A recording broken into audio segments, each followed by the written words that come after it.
This is your master teacher Surabhi Gupta from Vedantu and मेरी कक्षा में आपका स्वागत है। So guys, welcome to today's session, जहां पर हम लोग करने वाले हैं the entire chapter French revolution in 20 minutes. अब 15 मिनट में भी हो सकता है, लेट्स सी। नाउ शुरू करने से पहले guys, as you know, this is our new channel Vedantu class 9, so please do support us by giving a thumbs up to this video and subscribe to the channel, क्योंकि इस channel पे हम आपके लिए लाएंगे क्लास 9 की सारी वीडियोस, हिस्ट्री से लेकर मैथ से लेकर civics, geography, everything, and of course motivational videos भी। So make sure that you subscribe and share this video अगर एक्सप्लेनेशन अच्छा लगा तो चलो शुरू करते हैं विद द चैप्टर। एक था राजा, एक थी रानी, दोनों मर गए, खत्म कहानी। बस यही है पूरे फ्रेंच रेवोल्यूशन की कहानी एंड इसको हम 20 मिनट में थोड़ा और डिटेल में समझेंगे, राइट। तो स्टोरी शुरू होती है 1774 में, जब फ्रांस की राजगद्दी संभालते हैं राजा लुई 16। उनकी फिर शादी करा दी जाती है ऑस्ट्रियन प्रिंसेस मैरी एंटोनेट से। अब जब वो राजा बनते हैं तो उन्हें फ्रांस में एक खाली तिजोरी मिलती है, empty treasury. Why is the treasury of France empty? क्योंकि फ्रांस बहुत सालों तक अमेरिका के लिए लड़ता है अगेंस्ट द ब्रिटिशर्स, जिससे अमेरिका को फ्रीडम मिले। उस वॉर एक्सपेंडिचर में वो काफी हाई इंटरेस्ट लोन लेता है और वो कर्जदार बन जाता है बहुत ज्यादा लोन का। उसके अलावा फ्रांस में जो समाज था, it is divided into 3 estates. अच्छा, इस एस्टेट सिस्टम को ओल्ड रेजीम भी बोला जाता है, जहां पर first estate was ruled by the clergy, that is church के लोग। Second estate was ruled by the nobles, मतलब सेकंड एस्टेट में नोबेल्स, राजा से संबंधित सारे लोग, एरिस्टोक्रेसी, अमीर लोग, वो लोग थे। और थर्ड एस्टेट में आपके आम आदमी थे, मोस्टली पेजेंट्स, फार्मर्स और बिजनेसमैन, मर्चेंट्स, ट्रेडर्स, आर्टिजन्स, ये सब जो लेबरर्स थे वो थर्ड एस्टेट में आते थे। ये इतना ज्यादा असमानता, इन अनइक्वल सिस्टम था कि यहाँ पर जो थर्ड एस्टेट के लोग थे, जो पेजेंट्स थे, ये सबसे ज्यादा काम करते थे और सबसे ज्यादा टैक्सेस भी पे करते थे। तो दो तरीके के टैक्सेस इन पे इंपोज किया जाता था। एक था टाइल, जो वो राजा को पे करते थे, एक है टिथे, जो 1/10 ऑफ व्हाट दे प्रोड्यूस्ड वो चर्च को देते थे। उसके अलावा काफी सारे इनडायरेक्ट टैक्सेस, जबरदस्ती के फ्यूडल लॉर्ड्स के काम भी उनको करना पड़ता था, बेकार वर्क उनको करना पड़ता था। तो उनकी जिंदगी काफी ज्यादा मुश्किलों वाली थी। अच्छा, सिचुएशन बद से बदतर बनती गई। कैसे? क्योंकि फ्रांस में पॉपुलेशन बढ़ा। इन 1789 पॉपुलेशन बहुत ज्यादा बढ़ने लगा, बट बैड हार्वेस्ट के कारण फूड जो है मार्केट में अवेलेबल नहीं था। जब खाना अवेलेबल नहीं था पर डिमांड बहुत ज्यादा थी, उससे प्राइसेस ऑफ फूड ग्रेन्स बहुत ज्यादा बढ़ने लग गए and this led to the subsistence crisis. Subsistence मतलब सर्वाइवल के लिए जिंदगी जीना मुश्किल हो गया, क्योंकि ना कपड़े के लिए पैसे, ना मकान के लिए पैसे और बेरोजगारी बहुत ज्यादा थी, है ना। अब इस टाइम पे हम देखते हैं कि ये पूरा जो रेजीम, ओल्ड रेजीम सिस्टम है, उसमें कुछ चेंजेस आने लगते हैं। पहले थर्ड एस्टेट में ज्यादातर फार्मर्स या पेजेंट्स हुआ करते थे। अब इंडस्ट्रियलाइजेशन के वजह से एक न्यू इंडस्ट्रियल क्लास या मिडिल क्लास का इमर्जेंस होने लगा। ये वो मिडिल क्लास थी जो एजुकेटेड थी, जो फैक्ट्री में काम करती थी, जो फैक्ट्रीज ओन करती थी। और ये लोग बात करने लग गए, क्वेश्चन करने लग गए इस एस्टैब्लिश्ड सिस्टम को, फ्रांस के। ये बात करने लगे कि क्यों हम आज भी राजा की बात मानते हैं, क्यों जो है प्रिविलेजेस बेस्ड ऑन बर्थ होता है। They started talking about merit, they started talking about equality and equal opportunities for all. इस टाइम पे कुछ फिलोसोफर्स भी थे, एनलाइटनमेंट फिलोसोफर्स, जो और ज्यादा लिखने लग गए ये सब न्यू आइडियाज के बारे में। जैसे आपके John Locke, Rousseau and Montesquieu बात करने लग गए कि सरकार होनी चाहिए तो लोगों के कंसेंट पे होनी चाहिए, राजा नहीं होना चाहिए, 3 ऑर्गन्स ऑफ द गवर्नमेंट होना चाहिए, लेजिस्लेचर, जुडिशरी एंड एग्जीक्यूटिव।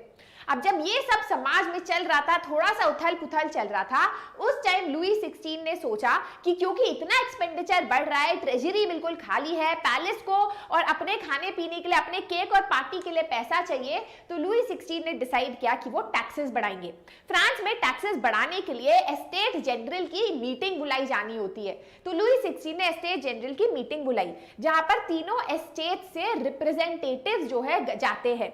अच्छा, नॉर्मली जब टैक्स बढ़ाना होता है तो हर एस्टेट के पास 1 वोट होता है। तो आप खुद सोचो, टैक्सेस बढ़ाने का प्रपोजल है, फर्स्ट एस्टेट के पास 1 वोट है, सेकंड एस्टेट के पास 1 वोट है, थर्ड एस्टेट के पास 1 वोट है, but it is only the third estate that has to pay tax, है ना। तो थर्ड एस्टेट वालों ने बोला कि भैया जब हम लोग टैक्स पे कर रहे हैं तो हमारे पास ज्यादा पावर होनी चाहिए डिसीजन मेकिंग की। तो थर्ड एस्टेट ने बोला instead of one estate one vote आप प्लीज कर दो 1 person 1 वोट, क्योंकि we are majority, we are 600 representatives, so we should have 1 person 1 vote. राजा ने ऑब्वियसली ये बात नहीं मानी।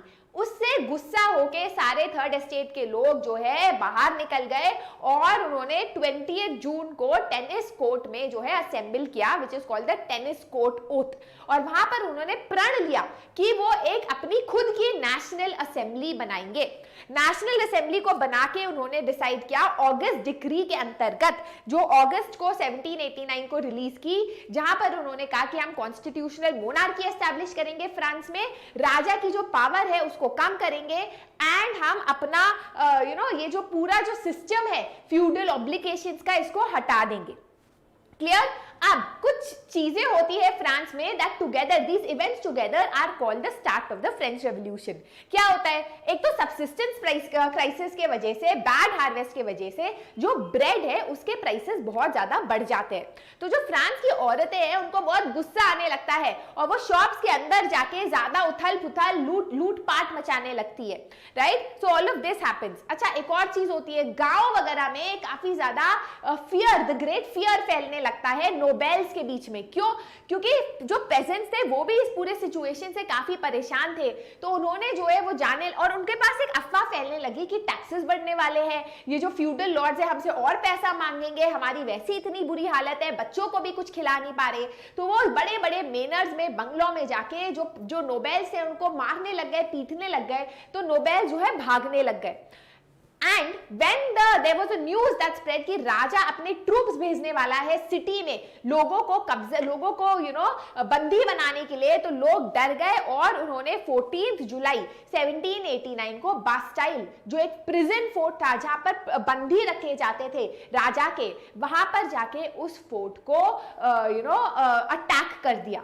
Right? So all of these events is said to be known as the start of the French Revolution.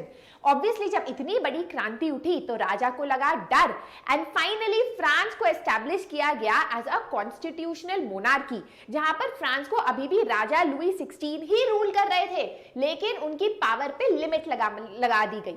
अच्छा, इस point पे आपको लगा होगा कि क्रांति हुई तो इसका मतलब इक्वालिटी आ गई, तो ऐसा नहीं था। अभी जो पावर थी it was in the hands of the propertied class, है ना, जिनके पास प्रॉपर्टी थी। तो उन्होंने क्या किया, उन्होंने कहा कि हाँ, जो लेजिस्लेचर है वो लॉ बनाएगा, पर लेजिस्लेचर को वोटिंग वोट कौन करेगा, only active citizens. Active citizens कौन होंगे, जो 25 साल के होंगे, 25 years and above, who will be male, who pay their taxes, who have property.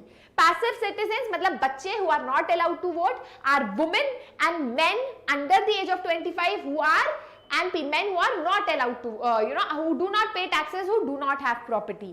इनको passive citizens का टैग दिया गया, उनको कोई राइट्स नहीं दिए गए।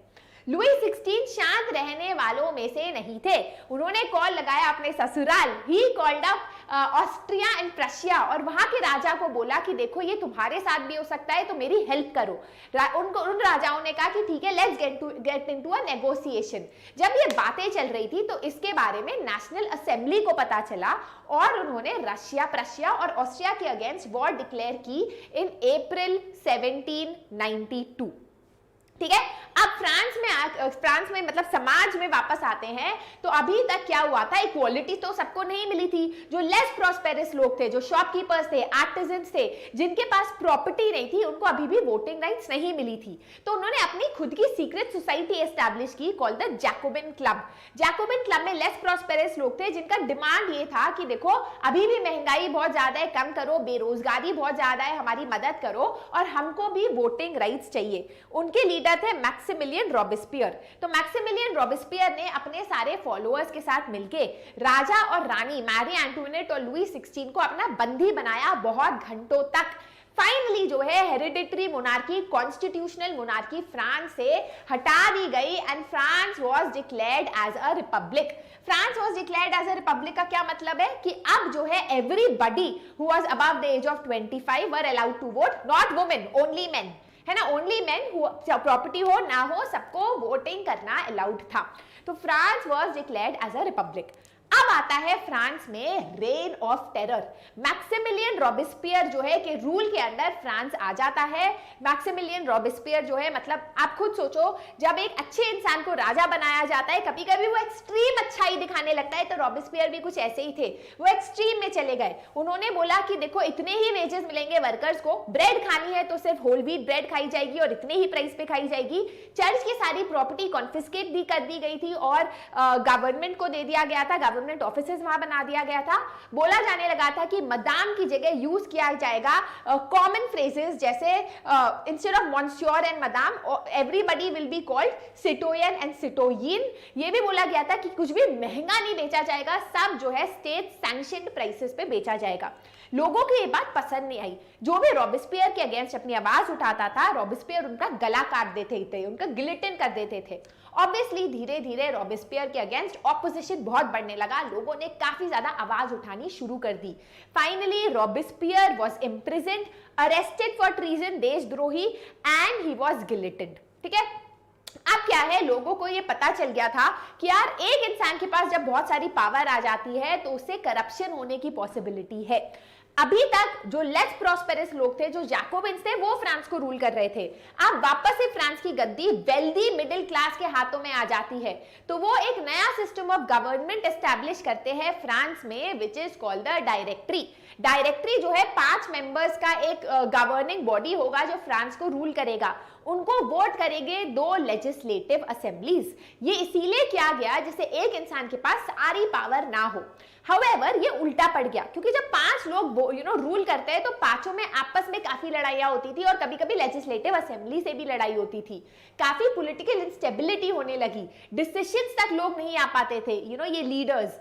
तो इस पॉलिटिकल इंस्टेबिलिटी में राइज होता है फ्रेंच डिक्टेटर नेपोलियन बोनापार्टे का। तो जो पूरा क्रांति हुई डेमोक्रेसी लाने के लिए, लोगों तक पावर पहुंचाने के लिए, वो पूरा खराब हो गया, क्योंकि हमारे पास एक वापस लीडर आ जाता है जिनका नाम था नेपोलियन बोनापार्टे।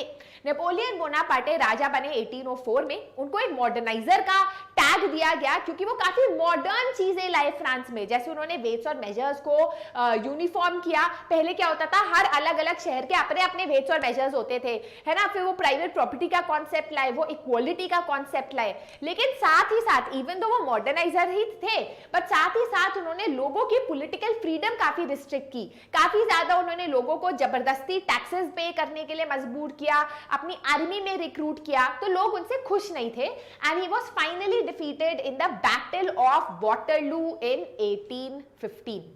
तो यहां खत्म होता है योर स्टोरी। इसके आगे आप क्लास 10 में पढ़ोगे, है ना। आखिरी part of the chapter is abolition of slavery. तो स्लेव ट्रेड की अगर हम बात करें तो स्लेवरी मतलब लोगों का बेचना और खरीदना एज लेबर बहुत पहले से फ्रांस या फ्रेंच कॉलोनीज में चलता आ रहा था। क्यों चलता आ रहा था? क्या होता था ना कि जो यूरोपियंस थे उनके पास बहुत ज्यादा प्लांटेशन हुआ करते थे अमेरिका में, जैसे शुगर प्लांटेशन, कॉफी प्लांटेशन, और इन प्लांटेशन में इनको तंदुरुस्त लेबर की जरूरत पड़ती थी। तो ये अफ्रीका जाते थे, अफ्रीका से लेबर लाते थे यूरोप, वहां पर लेबरर्स की बोली लगाई जाती थी, यार 10 लोग 100 रुपए में लो, 20 लोग 1000 रुपए में लो, है ना। और इन लेबरर्स को जबरदस्ती अमेरिका में ले जाके मार पीट के काम करवाया जाता था। इसको बोलते हैं हम ट्रायंगुलर स्लेव ट्रेड, क्योंकि ये ट्रायंगुलर एक शेप फॉर्म करती है, राइट। तो जैकोबिन के रेजिम पे स्लेवरी को हटा दिया गया था, बट वापस से नेपोलियन के टाइम में स्लेव ट्रेड रीइंस्टेट कर दी गई थी। स्लेव ट्रेड चलती गई क्योंकि ये काफी ज्यादा प्रॉफिटेबल हुआ करता था प्लांटेशन ओनर्स के लिए। खुद सोचो ना, लेबर को पे नहीं करना, फ्री में लेबर मिल रही है, तो profit he profit. However it was finally abolished in 1848 in French colonies. So that is the entire chapter in a very crisp time. I don't know कितना time लगा, आप मुझे बताना. Hopefully under 20 minutes. I hope you liked my explanation. Do not forget to give a thumbs up to this video, guys. Thumbs up का option वहाँ पर है. I will be posting the PDF on the Vedantu Class 9 Telegram channel, जिसका link description में आपको मिल जाएगा. This is my Instagram ID. I have my own YT channel also, जिसका link आपको description मिल जाएगा. That is it. This is your master teacher Survi signing out. Let me know how you like the session in the comment section below. Bye bye.